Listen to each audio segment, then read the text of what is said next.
ତାଙ୍କୁ ଯଦି ଆମେ ସେବା କରିବା ତାହେଲେ ଆମର ଲକ୍ଷ୍ମୀକି ସେବା କରିବାର କ'ଣ ପ୍ରୟୋଜନ ଅଛି? କିଛି ପ୍ରୟୋଜନ ନାହିଁ। ଯୋଉଠି ସ୍ୱାମୀ ପୂଜା ପାଇଲା ତା ସ୍ତ୍ରୀ କେବେ ଅସନ୍ତୁଷ୍ଟ ହବ? ଯେଉଁ ସ୍ତ୍ରୀର ସ୍ୱାମୀକି ଜଣେ ପୂଜା କରୁଛି ସେ ସ୍ତ୍ରୀ କେବେ ଅସନ୍ତୁଷ୍ଟ ହବ କି? ହେଇପାରିବନି।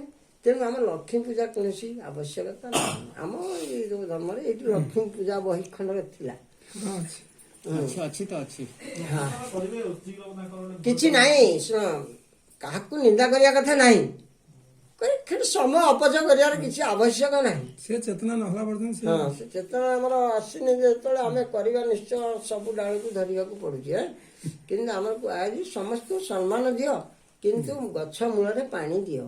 ଗଛ ମୂଳରେ ପାଣି ଦେଲେ ଯେମିତି ସର୍ବ ଡାଳ ପତ୍ର ପଲିଭିବ, ଯେମିତି ଆମର ଉଦରକୁ ଆମେ ଖାଦ୍ୟ ପ୍ରେରଣ କଲେ ଆମର ଶରୀର ସବୁ ପୁଷ୍ଟ ହୁଏ, ସେମିତି ଭଗବାନଙ୍କୁ ଯଦି ଆମେ ପୂଜା କଲେ ସ୍ୱତଃ ସବୁ ଦେବତା ମାନେ ପାଇଯିବେ। କେମିତି ପ୍ରମାଣ ହେଉଛି, ଏକାଦଶ ଅଧ୍ୟାୟରେ ବିଶ୍ୱରୂପ ଦର୍ଶନରେ ଅର୍ଜୁନ ଦେଖିଛନ୍ତି ଭଗବାନଙ୍କ ଶରୀରରେ ସମଗ୍ର ବ୍ରହ୍ମାଣ୍ଡାଙ୍କେ ସେ ଗୋଟିଏ ଜାଗାରେ ବସିକି ଦେଖିଛନ୍ତି। କୌଣସି ବୈଜ୍ଞାନିକ ଏ ପୃଷ୍ଠରେ ଯଦି ରହିଲା ପୃଥିବୀର ଅନ୍ୟ ପୃଷ୍ଠ କ'ଣ ହେଉଛି ଜାଣିପାରିବନି, କିନ୍ତୁ ଅର୍ଜୁନ ଗୋଟିଏ ଜାଗାରେ ବସି ସାରା ବ୍ରହ୍ମାଣ୍ଡ ତାଙ୍କେ ଦେଖିଛନ୍ତି। କୋଉଠି ଦେଖିଲେ ନା ଶ୍ରୀକୃଷ୍ଣଙ୍କ ଶରୀର ମଧ୍ୟରେ ଦେଖିଛନ୍ତି। ତାହେଲେ କୃଷ୍ଣଙ୍କୁ ଯଦି ଆମେ ପୂଜା କଲେ ତାହେଲେ ଆମେ ସ୍ୱତଃ ସମସ୍ତଙ୍କୁ ପୂଜା କଲେ। ଏଇ ଜ୍ଞାନ ଯେପର୍ଯ୍ୟନ୍ତ ଆମର ଉଦୟ ନ ହୋଇଛି ତାହେଲେ ଆମେ ସେ ପର୍ଯ୍ୟନ୍ତ ଆମେ କିଏ ବୋଲି ଜାଣିପାରିବା ନାହିଁ। ସ୍ୱରୂପ ସ୍ଥିତି ନହେଲେ ତମେ କୃଷ୍ଣଙ୍କୁ ପୂଜା କରିପାରିବ। ଆମେ କିଏ?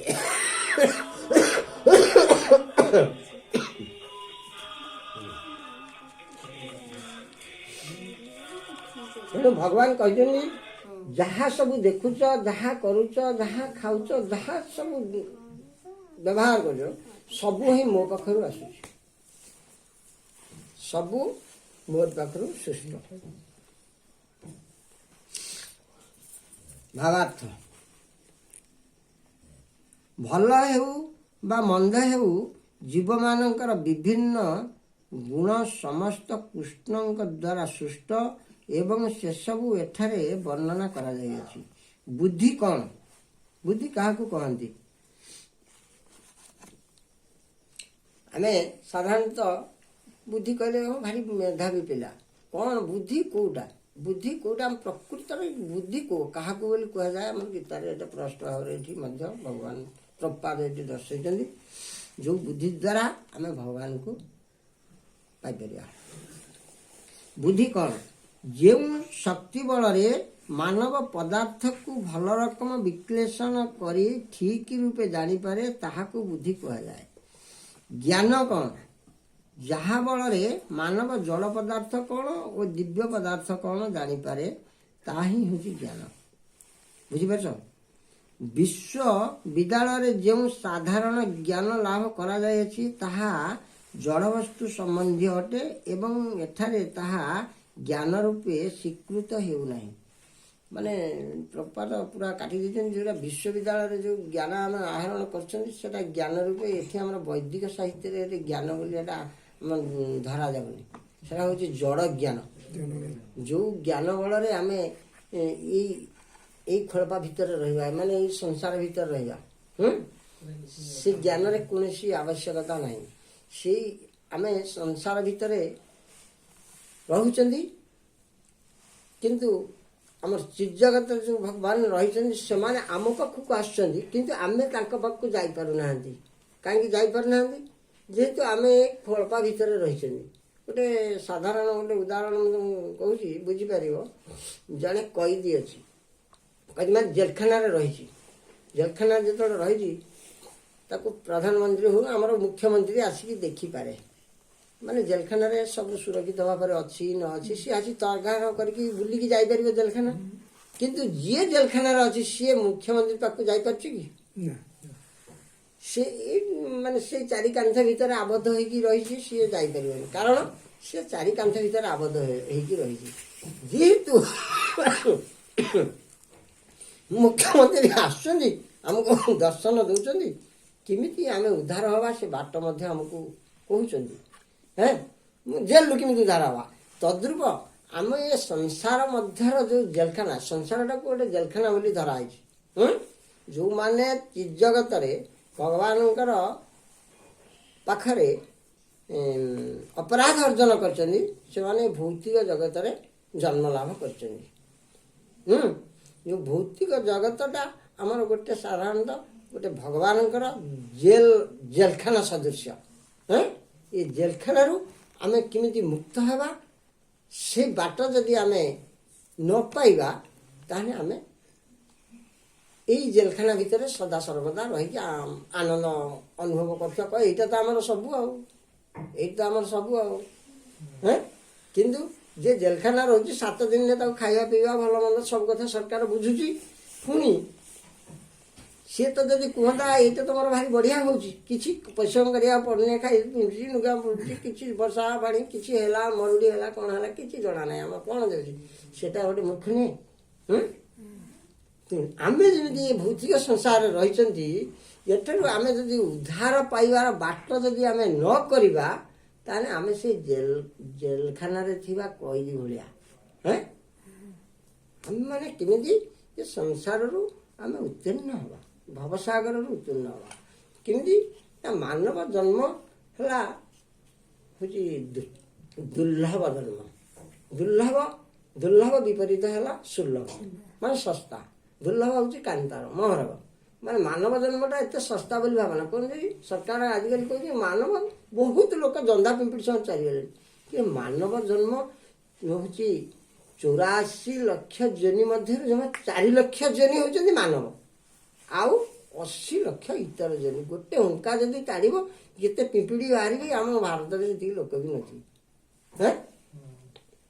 ତେଣୁ ଏଇଟା ହେଉଛି ଦୁର୍ଲଭ ଜନ୍ମ। ଇଏ ଇତର ଯୋନି 80 ଲକ୍ଷ ଜୀବଜୋନି ଭ୍ରମଣ କରିସାରିଲା ପରେ ଆମେ ମନୁଷ୍ୟ ଜନ୍ମ ପାଉଛନ୍ତି, ଶାସ୍ତ୍ର କହୁଛି। ଯଦି ମନୁଷ୍ୟ ଜନ୍ମରେ ଆମେ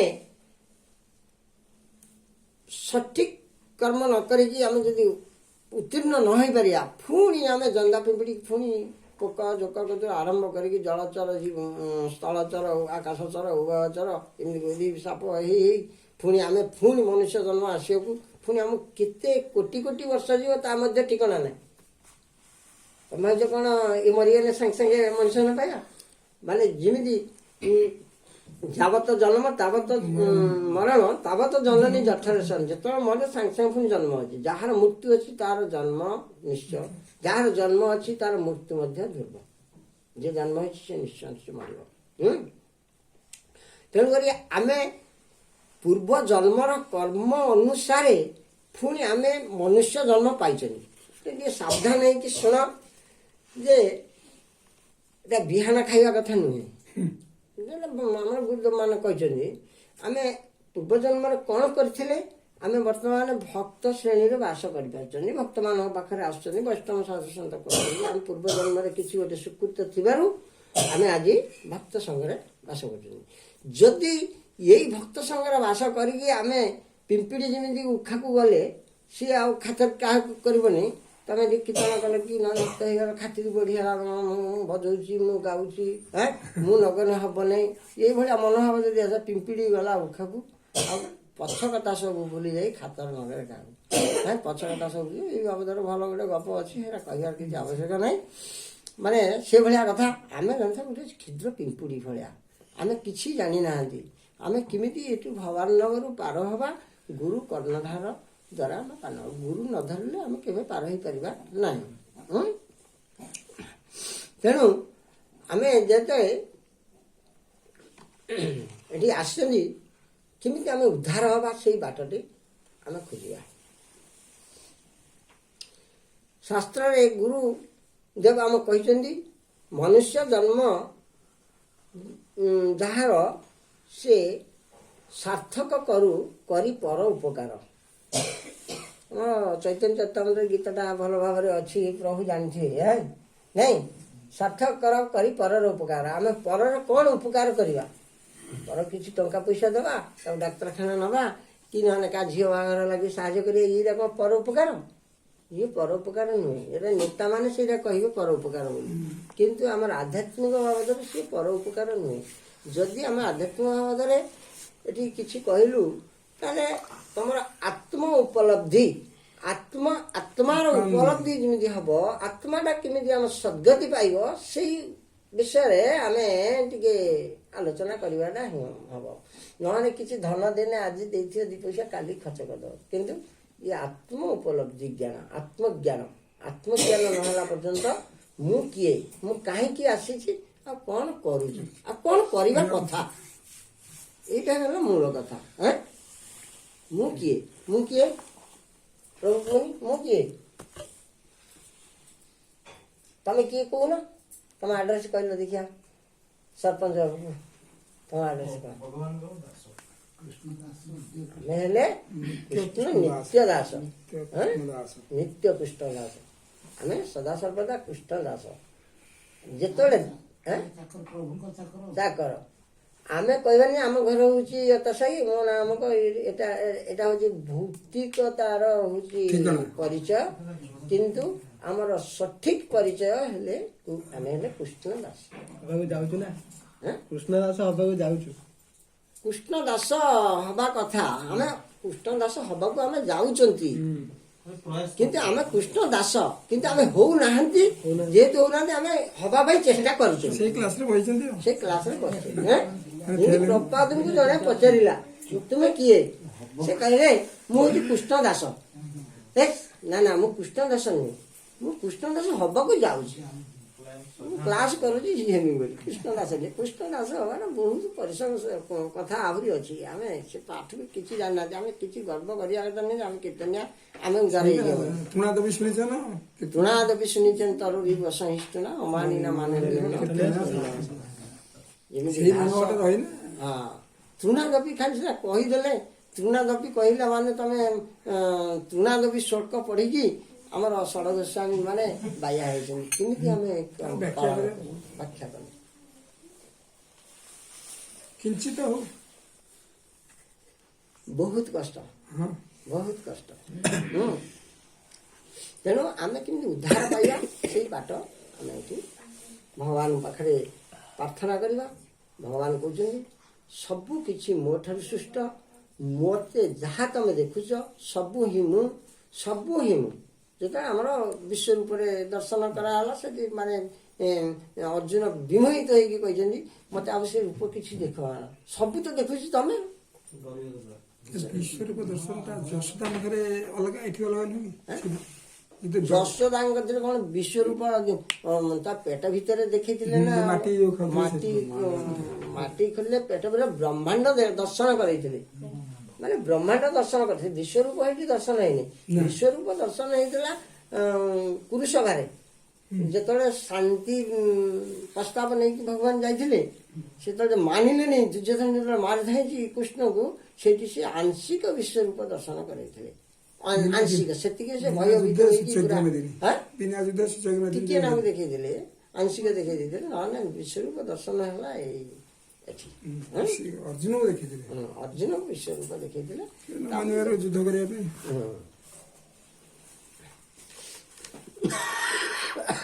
ମାନେ ଥଣ୍ଡା ଭାରି ଜୋରେ ଧରି ପକେଇଲା, ମାନେ କ'ଣ କରିବା। ଜ୍ଞାନ କହିଲେ ପଦାର୍ଥ ଓ ଦିବ୍ୟ ପଦାର୍ଥ ମଧ୍ୟରେ କ'ଣ ପାର୍ଥକ୍ୟ ତାହା ଜାଣିବା।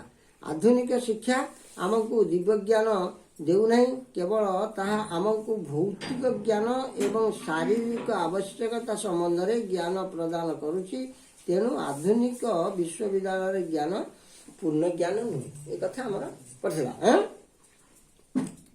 ଅସମ୍ମୋହ ଅର୍ଥାତ୍ ସନ୍ଦେହ ଓ ମୋହରୁ ମୁକ୍ତ।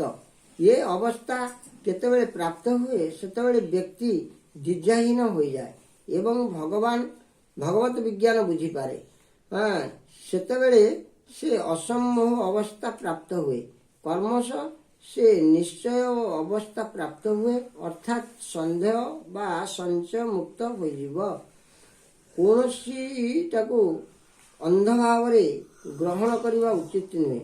ସବୁକିଛି ସାବଧାନତା ସହକାରେ ଗ୍ରହଣ କରିବାକୁ ହେବ। କ୍ଷମା ଅଭ୍ୟାସ କରିବାକୁ ହେବ ଏବଂ ବ୍ୟକ୍ତିକୁ ଅନ୍ୟର ଛୋଟ ଛୋଟ ଦୋଷ କ୍ଷମା କରିବାକୁ ପଡ଼ିବ। ସତ୍ୟ ଅର୍ଥାତ୍ ସତ୍ୟବାଦିତାର ଅର୍ଥ ଅନ୍ୟର ଉପକାର ନିମନ୍ତେ ଯଥାଯଥ ଭାବରେ ସତ କଥା ବୋଲିବାକୁ ହେବ। କଥା ସିଧାସଳଖ ପରିଷ୍କାର ଭାବରେ କହିବାକୁ ହେବ। କୌଣସି ପ୍ରକାର ଅପମିଶ୍ରଣ ସେଥିରେ କରିବା ଉଚିତ ନୁହେଁ। ସାମାଜିକ ପ୍ରଥା ଅନୁଯାୟୀ ଏହା ପ୍ରଚଳିତ ଅଛି ଯେ ବ୍ୟକ୍ତି କେବଳ ସତ୍ୟ କଥା ପ୍ରୀତିକର ଭାବରେ କହିବ। ଅପ୍ରିୟ ସତ୍ୟ କହିବା ଉଚିତ ନୁହେଁ, କିନ୍ତୁ ତାହା ସତ୍ୟବାଦିତା ନୁହେଁ। ସତ୍ୟବାଦିତା ହିସାବରେ କହିଲେ ଆମେ କେହି ସତ୍ୟବାଦିତା ହେଇପାରିବାନି। ସତ୍ୟବାଦିତା କହିଲେ ଏମିତି କି ତମ ପୁତ୍ରକୁ ଯଦି ତମ କଥା ପଦକରେ ଯଦି ଫାଶୀ ଦଣ୍ଡ ହୁଏ ତମେ ସେଟା ବି କହିବାକୁ ପଡ଼ିବ। ଯଦି ନ କହିଲ ତାହେଲେ ତମେ ସତ୍ୟବାଦିତା ହେଇପାରିଲନି। ଯେମିତି ଏଠି ଗୋଟେ ଆମର ମହାଭାରତରେ ଅଛି ମାନେ ଯୁଧିଷ୍ଠିର ମହାରାଜ ତାଙ୍କର କ'ଣ କାଣି ଆଙ୍ଗୁଳି ନକରେ ବୁଡେଇଲେ କୁହନ୍ତି ନର ବା ଗୁଞ୍ଜର ଅଶ୍ୱସ୍ତମ ହାତ। ମାନେ ସେ ଜାଣିଛନ୍ତି ଯେ ହାତୀଟା ମରିଛି, ସେ ନରେ ବା ଗୁଞ୍ଜର କହିଦେଲେ ନର ହଉ ତ ଇଏ ହଉ ଅଶ୍ୱସ୍ତମା ମରିଛି। ତେଣୁକରି ତାଙ୍କୁ ଏଟା ସତ୍ୟବାଦିତାରୁ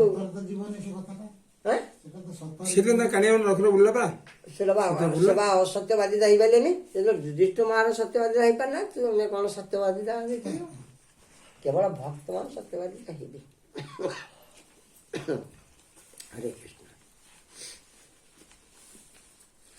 ଏଇ ଯୋଉ କଥା ସବୁ ଲେଖା ହେଇଛି ଆମର ପୂର୍ବ ଜନ୍ମର କଥାଟା ମୁଁ ଆରମ୍ଭ କରୁଥିଲି, ମନେ ଡାଇଭର୍ଟ ହେଇଗଲାଣି। ଆମେ ଯେଉଁ ଭକ୍ତ ହେଇଛନ୍ତି ବର୍ତ୍ତମାନ ନିଜକୁ ପୂର୍ବ ଜନ୍ମର କର୍ମ ଅନୁସାରେ ଫଳ ବୁଝିପାରିଲ, ପୂର୍ବ ଜନ୍ମର କର୍ମ ଅନୁସାରେ ଆମେ ଜନ୍ମଗ୍ରହଣ କରିଛନ୍ତି। ଆଜି ଆମେ ଏତିକି ପାଉଛୁକୁ ଆସିଛନ୍ତି। ଆମଠାରୁ ଆହୁରି ତଳେ ମଧ୍ୟ ଲୋକମାନେ ଅଛନ୍ତି, ନାହାନ୍ତି, ଯେଉଁମାନେ ହରି ରାମ କୃଷ୍ଣ କ'ଣ ବି ଜାଣିନାହାନ୍ତି ଏପର୍ଯ୍ୟନ୍ତ ଅଛନ୍ତି। ତେଣୁ ପୂର୍ବ ଜନ୍ମର କର୍ମ ଅନୁସାରେ ମନୁଷ୍ୟ ପୁଣି ଜନ୍ମ ଲାଭ କରେ। ତେଣୁ ଆମେ ଏମିତି ଭାବରେ କର୍ମ କରିବା ଯେ କି ଆମର କର୍ମଟା ଆମ ଆସୁଛି ଜନ୍ମକୁ ଆମକୁ ଉଚ୍ଚ କୋଟିରେ ଜନ୍ମ ଲାଭ କରାଇବ।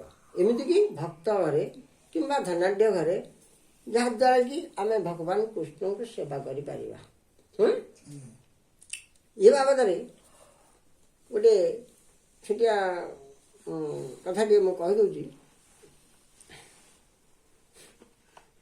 ଥରେ ଗୋଟେ ଅପୁତ୍ରିକ ରାଜା ଥିଲା। ତାର ପୁତ୍ର କେହି ନଥିଲେ। ପୂର୍ବଜନ୍ମର କର୍ମଫଳ କହୁଛି। ତାର ପୁତ୍ର ନାହାନ୍ତି। ସେ କ'ଣ କଲେ, ଏତେ ଧନ ସମ୍ପତ୍ତି ଅଛି, ପୁତ୍ର ନାହିଁ ଯେତେବେଳେ, ମାନେ ଆମେ ଅପୁତ୍ରିକ ହେଲେ ଆମେ ଭଗବାନ କୃଷ୍ଣଙ୍କୁ ପୂଜା କରିବା। ଭଗବାନ କୃଷ୍ଣଙ୍କୁ ପାଇଁ ଗୋଟେ ସୁନ୍ଦର ମନ୍ଦିର କଲେ। ମନ୍ଦିର କରି ଜଣେ ବ୍ରାହ୍ମଣକୁ ଠିକା ଦେଲେ, ସେ ଆସିକି ପୂଜା କଲା। ବ୍ରାହ୍ମଣଟି ଏଡ଼େ ସୁନ୍ଦର ଲୋକ, ସେ ଆସିକି ପୂଜା କଲା। ସେ କହିଲା ମୋର କର୍ତ୍ତବ୍ୟ ହେଲା ମୁଁ ଠାକୁରଙ୍କୁ ପୂଜା କରିବି, ମୋର ଦରମା କ'ଣ ଦରକାର। ତାର ବେତନ ଫେତନ କିଛି ମାଗିଲାନି ରାଜାଙ୍କୁ, କିଛି ନାହିଁ, ଖାଲି ତାର ରୋଷେଇ କରିବ, ପୂଜା କରିବ, ସେଇଠି ମନ୍ଦିରରେ ରହିଲା। ଏମିତି ପୂଜା କରି 20 ବର୍ଷ ବିତିଗଲା। ତା ଇତିମଧ୍ୟରେ ରାଜାଙ୍କର ଗୋଟେ ପୁତ୍ର ଜନ୍ମ ହେଇଛି। ମନ୍ଦିର ଯେତେବେଳେ କଲେ ଗୋଟେ ପୁତ୍ର ଜନ୍ମ ହେଇଛି। ସେ ପୁତ୍ରର ବିଭାଘର ହେଲା। ବିଭାଘର ହେଲା ଯେତେବେଳେ ମଧୁଶଯ୍ୟା ଘରେ ସେଦିନ ବରକନ୍ୟା ରହିଛନ୍ତି। ସେ ଝିଅଟିକି ଆଉ ଜମାରୁ ଆଦୌ ନିଦ ହେଲାନି। ଯେଉଁ ନିଦ ନହେଲା, ଦେଖିଲା କାନ୍ଥରେ ଗୋଟେ ତରୁଆଲ ଝୁଲୁଛି, ଗୋଟେ ଖୋଳ ଭିତରେ ଅଛି। ସେ ଦେଖିଲା ଖୋଳ ଭିତରେ କ'ଣ ଅଛି। ସେ ଯାଇ ଖୋଳକୁ ବାହାର କଲା। ରାଜା ଝିଅ ଚିକ୍ ଚିକ୍ ମାରୁଛି ତରୁଆଲ। ଦେଖିକି ସ୍ତ୍ରୀ ଲୋକଟା ତ ସେ ତରୁଆଲ ଦେଖିକି ତା ହାତ ଏମିତି ଥରିଲା। ଥରି ସେ ରଜା ପୁଅ ଯୋଉଠି ଶୋଇଥିଲା ତା ବେକ ସେ ଧରିକି ପଡ଼ିଗଲା। ତରୁଆଲ ପଡ଼ିଗଲା, ରାଜା ପୁଅ ମରିଗଲା। ସେ ମଧୁଶଯ୍ୟା ଦିନରେ କି ମରିଗଲା ସିଏ। ଇଏ ପୁରା କଡ଼ା ପତ୍ର ପରି ଥରୁଛି, କ'ଣ କରିବି ମୁଁ ନିଜେ ମାରିନି, କାହାକୁ କହିବି ଆଉ କିଏ ମାରିଲା ବୋଲି ଆଉ କାହାକୁ କିଛି କଥା କହିପାରିଲାନି। ସକାଳ ହେଲା, କ'ଣ ପାଇଁ ଉଠୁନାହାନ୍ତି, ସମସ୍ତେ ଏଠୁ ଧାଡ଼ି ନାଗିଲେ। ସେଠୁ ଆସିଲେ ଆଉ ଇଏ ଝିଅଟି କାନ୍ଦୁଛି ବସିକି।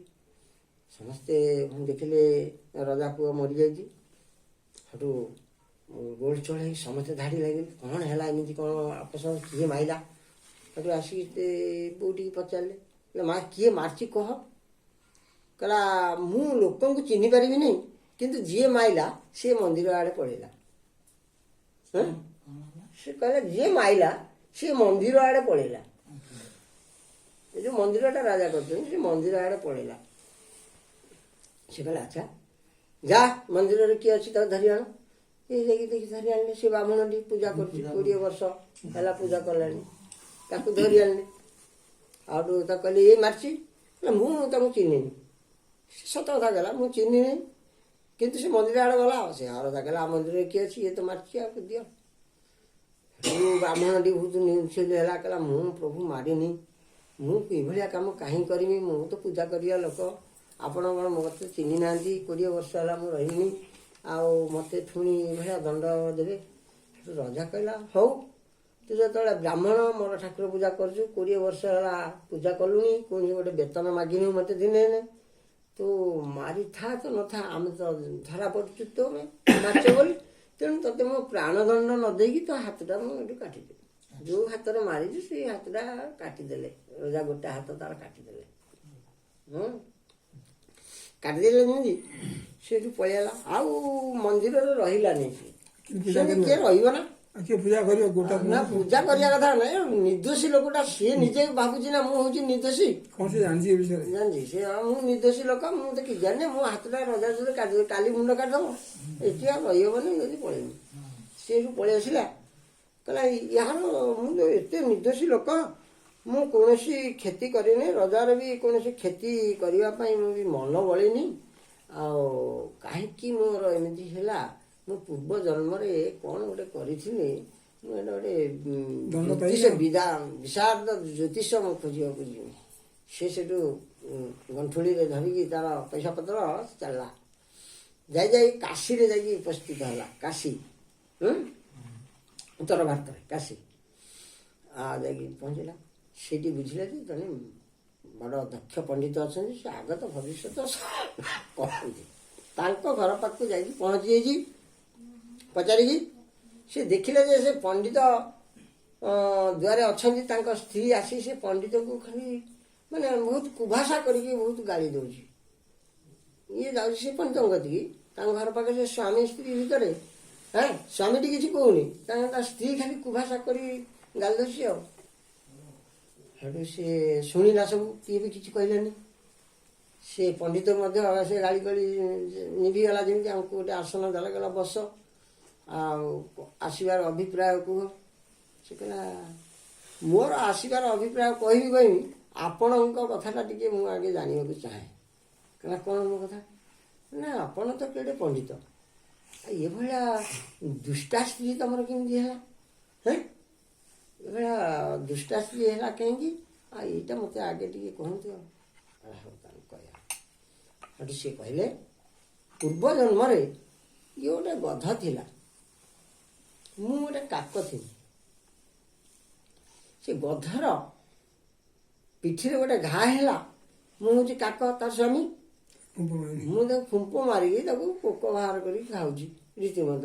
ଯେତେବେଳେ ଖାଇଲି ତାର ଉପଶମ ପାଇଁ ମୁଁ ଖୁମ୍ପ ମାରୁଛି, କିନ୍ତୁ ଏମିତି ଖୁମ୍ପ ମାରିଦେଲି ତା ହାଡ଼ ସନ୍ଧିରେ ଖୁମ୍ପ ବଳିଗଲା, ଆଉ ବାହାରିଲାନି। ବାହାରିଲା ସେ ସବୁ ମାନେ ଚିରାଡ଼ିକି ବୋବେଇଛି, କଷ୍ଟ ପାଉଛି ବହୁତ। ଯେ କଷ୍ଟ ପାଇକି ଗଙ୍ଗା ନଦୀ ଯାଇକି ବୁଡ଼ିଗଲା। ବୁଡ଼ିନେ କାଳେ ବାହାରି ପଡ଼ିବ। ସେ ଗଙ୍ଗା ନଦୀରେ ପ୍ରଖର ସ୍ରୋତରେ ଦିହେନାକେ ବୁଡ଼ିକି ମରିଗଲି।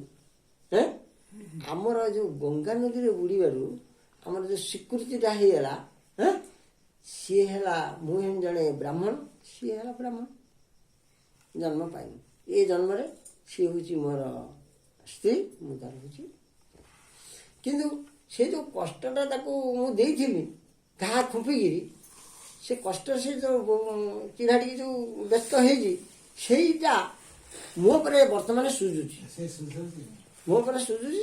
ଆଉ ସିଏ ଯେପର୍ଯ୍ୟନ୍ତ ନ ଜାଣିପାରିବ ଯେ ମୋର ଉପକାର ପାଇଁ ସେ କରୁଥିଲା, ସେ ପର୍ଯ୍ୟନ୍ତ ସେ ବିଶ୍ୱାସ ଥିବ। ଯେତେବେଳେ ବୁଝିପାରିବ ଏ ମୋର ଉପକାରରେ କରୁଥିଲେ ବୋଲି ସେତେବେଳେ ସେ ଶାନ୍ତ ହେଇଯିବ। ମୋର ତାକୁ କହିବାର କିଛି କଥା ନାହିଁ। ହେଠୁ ଇଏ ଲୋକଟି ବ୍ରାହ୍ମଣଟି ବୁଝିଗଲା, କହିଲା ଆପଣଙ୍କର ନା ମୋର କ'ଣ ପାଇଁ ହେଲା, କ'ଣ ତମର ହେଇଛି? ନା ମୋର ଦକ୍ଷିଣ ହସ୍ତ କାଟିଦେଲେ ରାଜା, ମୁଁ 20 ବର୍ଷ ସେବା କଲି, ସେବାରେ କୌଣସି ବେତନ ମଧ୍ୟ ମୁଁ ମାଗିନି ତାଙ୍କୁ କହୁଥିଲି, ତାଙ୍କର କୌଣସି ଖରାପ ଚିନ୍ତା ବି ମୋ ମନ ଭିତରେ ଆସିନି। ଏମିତି ହଉ ତାହେଲେ ଶୁଣ, କହିଲା ପୂର୍ବ ଜନ୍ମରେ ତମେ ଜଣେ ତପସ୍ୱୀ ଥିଲ। ତାଙ୍କୁ କହିଲେ ତମେ ପୂର୍ବ ଜନ୍ମରେ ଜଣେ ତପସ୍ୱୀ ଥିଲ, ତପସ୍ୱୀ ଥଇକି ଗୋଟେ ଆଶ୍ରମ କରିକି ତମେ ସେଠି ପୂଜା ପାଠ କରୁଛ। ଠିକ୍ ସେଇ ସମୟରେ ଏ ଯେଉଁ ରଜା ପୁଅ ଯିଏ, ଏ ରଜାର ଯେ ପୁଅ, ସିଏ କ'ଣ ହେଇଛି ନା ଜଣେ ଗାଈ, ଗୋଟେ ଗାଈ ହେଇଛି। ସିଏ ଗାଈ ହେଇନି, ନା ନା ରାଜା ମୁଁ କହିଦେବି, ହଉଛି ମାନେ ଘାତକ ଜଣେ ଆଉ ଗାଈ ଜଣେ ହେଇଛି। ଘାତକ ହେଲା ରଜା ପୁଅ, ଘାତକ ଗାଈ ହେଉଛି ସେ। ସେଇ ବାଟ ଦେଇକି ଯେତେବେଳେ ଚାଲି ଯାଇଛି, ତମେ ତାକୁ ଯେତେବେଳେ ଘାତକ ଆସିଯାଉଛି, କୋଉଆଡ଼େ ଗଲା ମୋର ଶିକାରଟା, ତମେ ଏଇ ହାତ ଛାଡ଼ିକି ତାକୁ କହିଦେଲ ଏଇଆଡ଼େ ଯାଇଛି। ସେ ଗାଈଟିକି କଂସେଇ ହାଣିଦେଲା, ହାଣି ଦେଇଛି। ତାହେଲେ ସେ ସମୟରେ ବାଘ ଆସିଲା ବଣରୁ, ଇଏ ଦିଟାକୁ ଖାଇଦେଲା, ଗାଈକି ଖାଇଲା, ଘାତକୁ ଖାଇଲା। ଯେତେବେଳେ ଖାଇଲା ତାହେଲେ ଦିହାକୁ ମଲେ। ଇଏ ବର୍ତ୍ତମାନ ଜନ୍ମ ହେଇଛନ୍ତି, ତାର ସେ ଗାଈ ହେଇଛି ରଜା ପୁଅ, ନା ରଜା ଝିଅ, ଗାଈଟା ହଉଛି ରଜା ଝିଅ, ଆଉ ରଜା ପୁଅ ହେଲା ଘାତକ, ଯିଏ ହାଣିଥିଲା। ଯିଏ ତାକୁ ହାଣିଥିଲା ବୋଲି ଇଏ ତାକୁ ନିଶ୍ଚୟ ହାଣିବ ନା। ଦେଖ, ଯିଏ ତାକୁ ହାଣିଥିଲା ବୋଲି ସେ ହାଣିଲା। ତାପରେ ତମେ ଯୋଉ ହାତଟା ଦେଖେଇଥିଲ, ସେ ହାତଟା ଦ୍ୱାରା ହିଁ ଗୋବଧ ହେଲା, ଗୋବଧ ଦୋଷ ଲାଗିଲା, ତେଣୁକରି ତମ ହାତ କଟା ହେଲା। କି ପୂର୍ବ ଜନ୍ମର କର୍ମ ଫଳ ଏଭଳିଆ ହେଉଛି।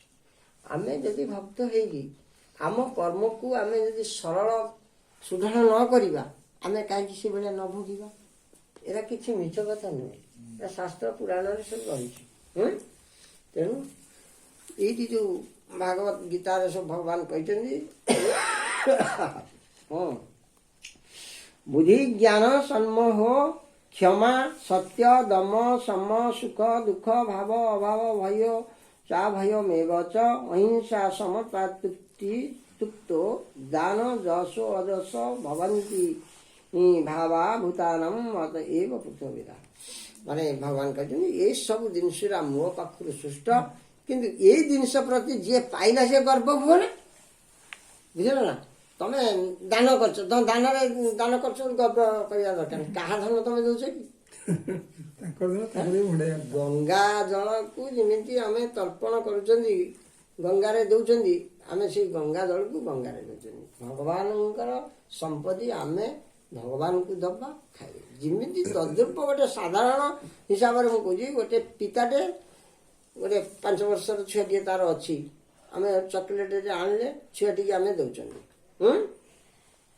କିନ୍ତୁ ଧନଟା ହଉଛି ପିତାର। ଧନଟାକୁ ଦେଲେ ଯେତେବେଳେ ସିଏ ତ ନ ଖାଇକି ଆଗେ ଯେ ପିତା ମୁହଁରେ ଯଦି ମାଣ୍ଡିଲା ତମେ ବାପା ଖାଅ ବୋଲି, ତାହେଲେ ତମକୁ କେତେ ଆନନ୍ଦ ନ ଲାଗିବ? ତମେ କୋଉ ଖାଇଦବ, ତମେ ତାକୁ ପୁଣି ରିଫଣ୍ଡ କରିବ। ତମକୁ କେତେ ଆନନ୍ଦ ନ ଲାଗିବ? ଯାହା ହଉ ମୋ ଛୁଆଟା ମତେ ତ କହିଦଉଛି, ଗୋଟେ ମୁହଁ ଆସିବ ନା ଆସିବନି? ଏ ସେଭଳିଆ ଭଗବାନଙ୍କୁ ଆମେ ଯାହା ରୋଷେଇ କରୁଛ ସଦାବେଳେ ଭୋଗ ଲଗେଇକି ଟିକେ ଖାଇବ।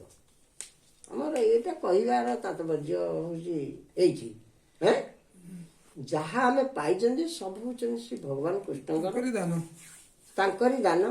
ଆମେ ତାଙ୍କୁ ଚୋର ଭଳିଆ ଅଲଗା ଖାଇବାନି, ସେଟା ଚୋର କହନ୍ତି।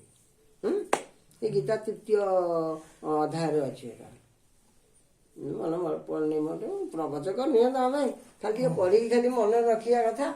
ଆଉ ତେଣୁ ହଁ ହେଇଗଲାଣି, ଟାଇମ୍ ପଳେଇବା ସେଇଭଳିଆ।